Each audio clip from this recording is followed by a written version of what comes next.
esteja com todos, agora e para sempre. Nós estamos também registrando, gravando esta mensagem, porque será uma série de mensagens, uma exposição da carta do apóstolo Paulo a 1 Coríntios.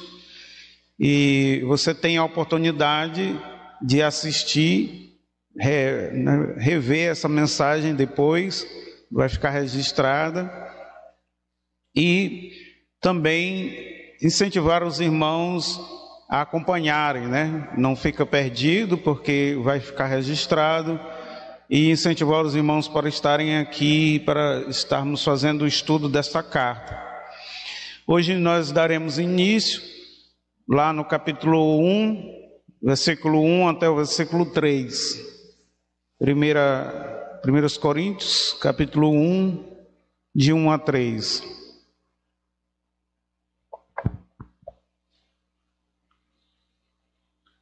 A palavra do Senhor nos fala assim: Paulo, chamado pela vontade de Deus para ser apóstolo de Cristo, e o irmão Sóstenes, à igreja de Deus que está em Corinto, aos santificados em Cristo, chamados para ser santos, como todos os que chamados para ser santos,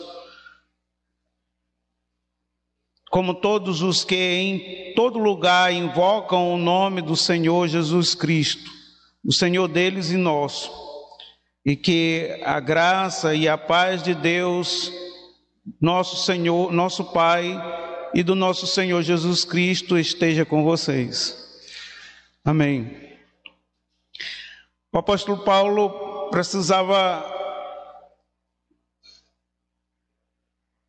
na introdução da sua carta, destacar o seu apostolado. Isso é, ele precisava fazer com que a igreja entendesse que o que ele estava falando não era simplesmente de homens, mas era uma mensagem de Deus para a igreja. E a igreja precisava entender isso. Por isso ele faz menção do seu apostolado. Na segunda viagem missionária, o apóstolo Paulo chega em Corinto e ele passa ali 18 meses implantando a igreja do Senhor. Corinto era a capital da província de Acaia e era cidade portuária, banhado pelo mar Egeu, e cheia de idolatria e imoralidade.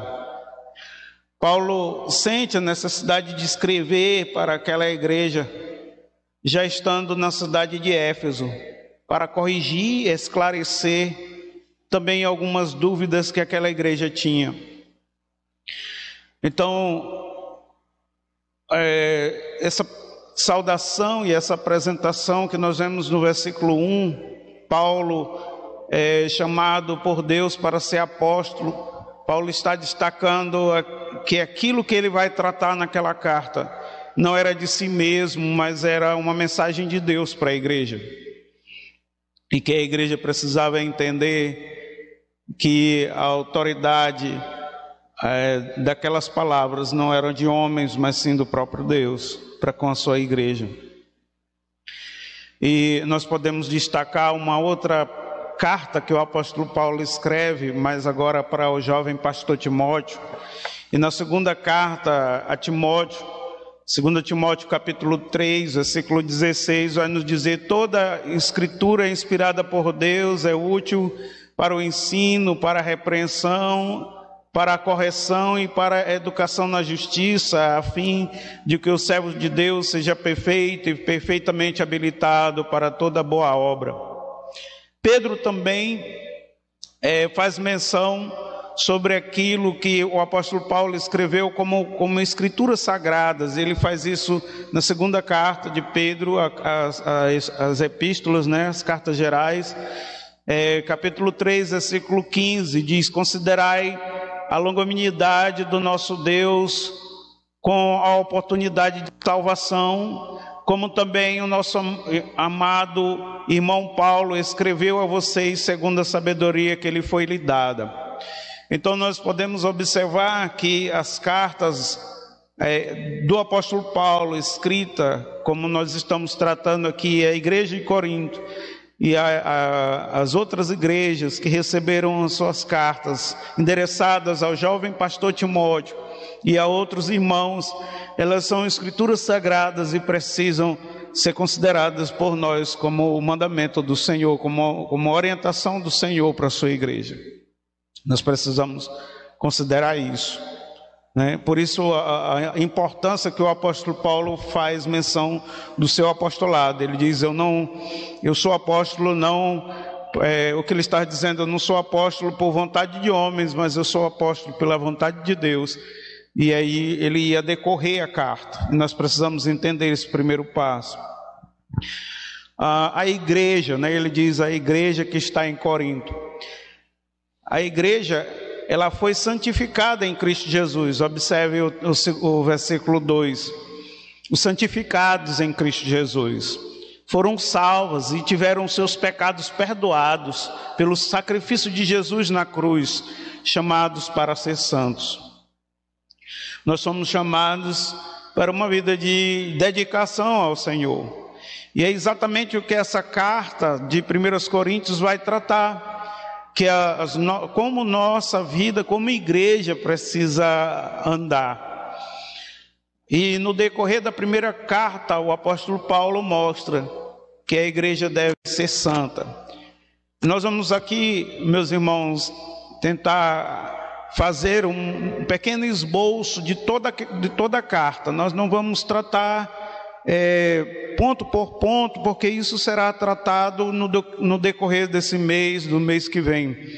Mas para que você tenha um panorama da carta, da primeira carta, né, aos Coríntios. Então,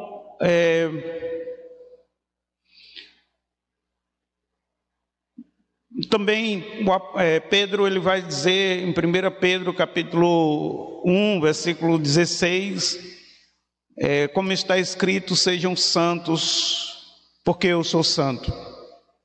Deus disse ao seu povo, isso no Antigo Testamento, e Pedro está dizendo, olha, como foi dito, né, antigamente, está sendo dito agora aos irmãos, nós devemos ser santos. E como a igreja deve ser santa?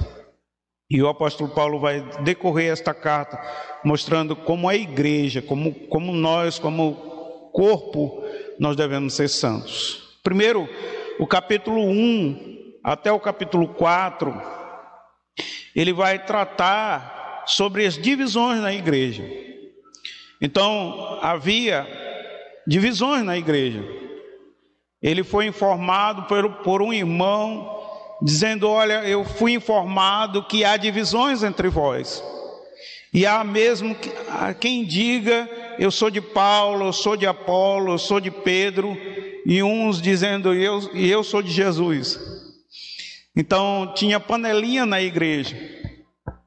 Será se isso acontece ou só acontece em Corinto, né? Será se existe divisão na igreja ou será se existia só em Corinto, né? Então, uma forma da igreja ser santa, ela viver unida. Nós temos nossas dificuldades, meus queridos irmãos. Eu só quero pontuar, mas depois nós vamos aprofundar nisso. Nós temos nossas dificuldades. Nós temos nossas diferenças, mas nós precisamos lutar para nós andarmos juntos, para nós andarmos unidos. E a igreja estava vivendo ali. Hernandes Dias Lopes, ele vai dizer que quando você lê sobre o relato da igreja de Corinto, você se pergunta, será que é a igreja do Senhor realmente? Né? É da igreja do Senhor realmente está se falando ali? Sim, é da igreja do Senhor. Que precisava ser corrigida, que precisava ser exortada. E nós, meus irmãos, como um todo, nós precisamos de ajustes. Cada um de nós. E uma das coisas que nós precisamos atentar é para que nós não vivamos divididos, nós não vivamos em grupos. Ele fala ali de divisões, de intrigas, de brigas que existiam entre os irmãos. E ele vai falar que isso não deveria acontecer. Ele trata isso nos 4 primeiros capítulos. No capítulo 5, ele fala contra a imoralidade que havia no meio dos irmãos, imoralidade sexual, de uma situação tão grande que isso não tinha nem no meio dos gentios. Era uma coisa tão abominável, e nós vamos tratar também sobre isso, que não havia nem no meio dos gentios e estava acontecendo na igreja. O pior de tudo é que a igreja ainda se orgulhava, né, dessa situação. A igreja, além de não tratar com o faltoso, né, tratar com aquele que estava em pecado, ela ainda se orgulhava da sua situação. Então, no capítulo 5 ele faz essa exortação sobre a imoralidade, os riscos que esta pode trazer sobre a igreja do Senhor. No capítulo 6 ele fala sobre o litígio. O que é isso? Irmãos que brigavam dentro da igreja e iam resolver na presença de juízes ímpios. Você já imaginou? Um irmão aqui cria uma intriga com outro irmão e aí vão resolver isso lá no juiz ímpio. Não era vergonhoso? O escândalo que era interno, né? O problema que era interno, agora a pessoa tira do meio da família, do seio da igreja e vai resolver na presença de um ímpio. Então, isso não devia acontecer. Meus irmãos, eu faço um parêntese aqui e destaco assim: cuidado, esposas que criticam seu marido. Cuidado, mães que vivem falando mal dos seus filhos. Cuidado, maridos que falam mal das suas esposas. O problema deve ser resolvido lá, só para os irmãos compreenderem, né? Não, os problemas de seu lar, resolva dentro da sua casa. Existe um grande problema, meus irmãos, eu aproveito aqui até para que os irmãos compreendam isso aqui. A pessoa se casa, e aí ele se casa com um indivíduo, e aí ele não resolve o problema com a pessoa, ele quer resolver o problema com a mãe da pessoa. Olha, fala para o teu filho, e rapaz, isso vai ser um fiasco de relacionamento. Resolva os problemas que você tem que resolver, resolva dentro de casa, e os problemas dentro de casa, resolva lá, sem envolver outras pessoas. Isso serve também aqui, uma das características desse litígio que o apóstolo Paulo falava, era que os problemas que você tem aqui na igreja não saia falando. Resolva com a liderança da igreja, resolva com os irmãos, porque isso é vergonhoso. Então, o capítulo 7 ele fala sobre como administrar a sexualidade cristã. E ele vai falar sobre o casamento, sobre quem é solteiro, ele vai tratar sobre isso. No capítulo 8 ao capítulo 11, ele vai tratar sobre os limites da vida cristã. Esse capítulo 8 ao capítulo 11 são os limites da vida cristã. Meus irmãos, entendam, tem coisas que são moral. Isso é, você pode fazer. Em todo o tempo ela vai ser moral, é ético, você pode fazer. No mesmo tempo que existem coisas morais, existem coisas imorais, que são pecados, que em todo o tempo eles são pecados, você não pode fazer. Não é o século que mudou, que vai mudar aquela situação, ela continua sendo pecado. Mas tem coisas que são amorais. Aí, pastor, complicou. Elas não são nem pecados e às vezes elas são um pecado. Depende da circunstância. Os irmãos compreenderam? Eu vou citar aqui um exemplo, né? Eu vou usar um exemplo dentro desse capítulo 8 ou capítulo 11. Lá em Corinto tinha um templo, e eram feitos consagração até da carne de animais, eram sacrificados animais ali, parte daqueles animais eram consumidos naquele templo, e parte daquela carne vinha para o mercado. E aí, comer comida sacrificada aos ídolos era pecado? Não é uma boa pergunta? E era uma dessas dúvidas que eles tinham. Era pecado comer?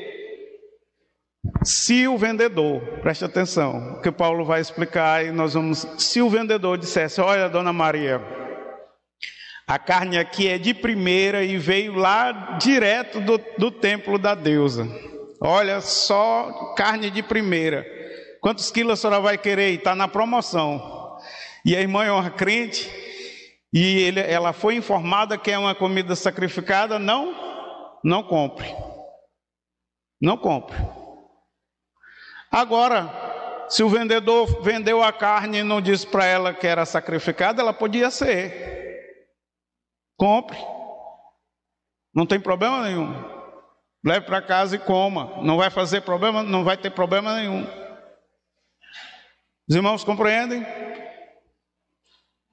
Para quando se avisasse, se alguém chegasse para você, você foi na casa de um amigo não crente, e esse amigo não crente disse assim: rapaz, essa comida aqui foi sacrificada, não coma carne. Mas se a pessoa não avisar para você, coma a carne todinha que você der conta de comer, não vai fazer mal nenhum para você. Então, são coisas que não são pecados, elas são amorais. E nós vamos tratar sobre isso, sobre os limites da vida cristã. Não é interessante? Tem muita coisa que nós vamos ver que elas são amorais, elas não são imorais, elas às vezes são morais, depende da circunstância. O capítulo 12 ao capítulo 14 vai falar sobre os dons do Espírito, os dons que Deus deu para o crente, para a igreja. E cada crente recebeu um dom, e às vezes é diferente o dom que Deus deu a um irmão, para uma irmã. E Deus, Ele deu esses dons, não para que você se sentisse inferior, porque você não tem o dom do outro, mas para que você se sentisse incluído na igreja, porque mesmo o outro tendo um dom que você queria, ele precisa do teu dom. E todos são úteis na casa do Senhor. Todos nós somos úteis, não há inúteis na casa de Deus, na casa do Pai. Pastor, eu não sei orar como a irmã ora tão bonito, eu não sei cantar como os irmãos cantam, eu não sei pregar, eu não sei falar, eu fico nervoso quando eu vou falar em público. Mas às vezes a pessoa tem um dom de conciliar, um dom de trazer a paz. Já conhece pessoas assim, que a situação está um caos, aí a pessoa chega e ela vai conversando e parece que você vai se acalmando, e toda aquela bagunça, toda aquela confusão, Deus, Ele dá dons, e cada um de nós, você tem dons que precisam ser colocados à disposição do reino de Deus. Nós precisamos desenvolver os nossos dons. Então, do capítulo 12 ao capítulo 14, ele vai falar sobre os dons espirituais. Fazer compreender que nós somos um corpo, somos o corpo de Cristo. E como corpo nós crescemos quando cada um desenvolve a sua função, quando cada um desenvolve aquilo que foi chamado por Deus. O apóstolo Paulo também, ele trata no capítulo 15 sobre a ressurreição de Cristo, porque existia alguns no meio da igreja que pregavam que não existia ressurreição, e ele estava ali orientando a igreja para que ela fosse bem instruída, para que ela não errasse na compreensão. E no capítulo 16, o apóstolo Paulo fala sobre a oferta para os cristãos da Judéia, para os cristãos que estavam necessitados nas igrejas pobres da Judéia. E que Corinto era uma igreja rica, mas que estava sendo mesquinha, né? Mão de vaca, né? Estava, né? Não estava ofertando, não queria ofertar. E aí o apóstolo Paulo teve que mexer com aquela igreja. Olha, você não está dando, você está fazendo algo, não. Deus está dando privilégio para você ofertar. É um privilégio você contribuir para a obra de Deus. Tanto que a igreja, quando ela compreende isso, ela vai dizer: não nos deixe fora, né, deste negócio, né? Igrejas vão compreender isso, de não nos deixe fora, não nos prive do privilégio de contribuir. E o apóstolo Paulo trata sobre isso. Depois ele sauda a igreja, trazendo uma saudação apostólica, e ele diz: a graça e a paz de Deus, nosso Pai, de nosso Senhor Jesus Cristo. Hoje em dia nós temos igrejas, né, e denominações, e cada uma adota uma saudação. Um adota a paz do Senhor, outros adotam a graça e a paz, né, a paz de Cristo, e outros, né? Mas aqui a saudação era o entendimento teológico, era para que a igreja também compreendesse o entendimento teológico, né? Não que você não possa saudar na paz do Senhor, isso não está errado. Jesus Cristo chegava para os apóstolos e dizia: Pai seja convosco, né? Mas o apóstolo Paulo, quando sauda a igreja, ele diz: a graça e a paz de Deus nosso Pai, de nosso Senhor Jesus Cristo, seja sobre vós. Ele estava trazendo um entendimento teológico, fixando e fazendo a igreja compreender o que estava sobre a igreja. Então, os judeus, eles saudavam Shalom, que significa paz. E o apóstolo Paulo sauda a igreja com a graça e a paz. Sem a graça, não tem paz. Não existe paz sem a graça. A graça é um favor imerecido. O que é graça, igreja? É um favor imerecido, é um presente que você não merece e que vem da parte de Deus. E que presente é esse que a igreja recebeu, que você recebeu e que você não merece? O sacrifício de Jesus Cristo lá na cruz do Calvário. Ele morreu para o perdão dos teus pecados. Ele morreu e ele levou a condenação que era sua, que era minha. Isso é um presente imerecido. Isso é graça. E a graça, ela nos trouxe reconciliação.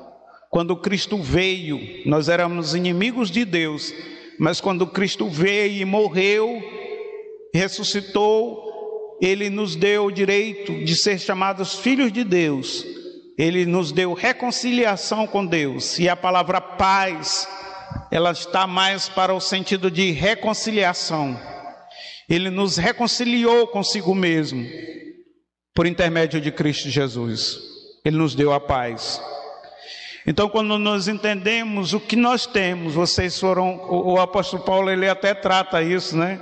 No versículo 2, ele diz assim: a igreja de Deus que está em Corinto, aos santificados em Cristo, chamados para ser santos, como todos os que em todos os lugares invocam o nome do Senhor Jesus Cristo. É interessante, nós somos santificados em Cristo Jesus. Nós temos o perdão dos nossos pecados. Meus irmãos, não existe mais condenação sobre a igreja. Não existe mais condenação na tua vida. E nós não somos mais inimigos de Deus, nós temos paz com Deus, nós somos reconciliados com Deus. Entende o que você tem? Eu fiquei imaginando aqui, me lembrando, que nós precisamos compreender a graça e a paz, para entender o que nós temos, entender o que nós somos em Cristo Jesus. Nós precisamos aprofundar realmente para compreender. E eu gostei muito de um comentário que ele dizia assim: um crente que ele não sabe o que ele tem na salvação dele é como um rico, é como uma pessoa rica uma pessoa que é muito rica e não faz ideia que é rico, que tem uma fortuna e não usufrui a sua fortuna, que tem muita riqueza e vive como um miserável. Assim somos nós, se nós não compreendermos a graça, se nós não compreendermos aquilo que Deus fez por nós em nos salvar, nos dar salvação. Então a aplicação dessa mensagem é reconhecer que a palavra do Senhor é a autoridade sobre as nossas vidas. A palavra de Deus, ela é a autoridade sobre as nossas vidas. Ela é guia, nosso guia de fé e prática é a palavra de Deus. E saber que a palavra, ela traz bênção sobre as nossas vidas. Ela nunca vai trazer dor, ela nunca vai trazer maldição, ela sempre vai trazer bênção para a vida do cristão. Ela sempre vai fazer com que recaia as bênçãos do Senhor venham. Então é importante nós atentarmos para a palavra de Deus. Viver em união, pureza e servir é viver em santidade. Que nós podemos resumir toda a carta aqui, como nós ouvimos: viver em união, viver com pureza e servindo é viver em santidade. Às vezes eu quero, porque serão assuntos logo próximos sobre essa questão de união. Às vezes nós não compreendemos que estar juntos nos traz santificação. Estar juntos, estar unidos, nos traz aperfeiçoamento. Nos unir, nos reunir e viver em paz, esse processo vai nos aperfeiçoar. Viver uma vida de pureza e viver no serviço, trabalhar na obra de Deus, se dispor na obra do Senhor, isso também vai nos trazer santificação. Eu gosto muito da forma como o apóstolo Paulo trabalha, porque ele diz que quando nós nos ocupamos com a obra do Senhor, nós não temos tempo para o erro, não sobra tempo, né, para o pecado. E saber que o presente de Deus e a reconciliação de Deus, que é a graça e a paz do Senhor, está sobre nós. Às vezes nós ouvimos uma mensagem dessa e diz: pastor, é difícil viver em união, é difícil viver em santidade, é difícil trabalhar na obra do Senhor. A gente começa a fazer as coisas e logo começa a ter dificuldades, né? Mas nós temos que compreender que nós já recebemos o presente merecido do Senhor. E nós já recebemos a reconciliação do Senhor. Em relação, para que despreocupe os irmãos, em relação à saudação, fica na liberdade dos irmãos, né?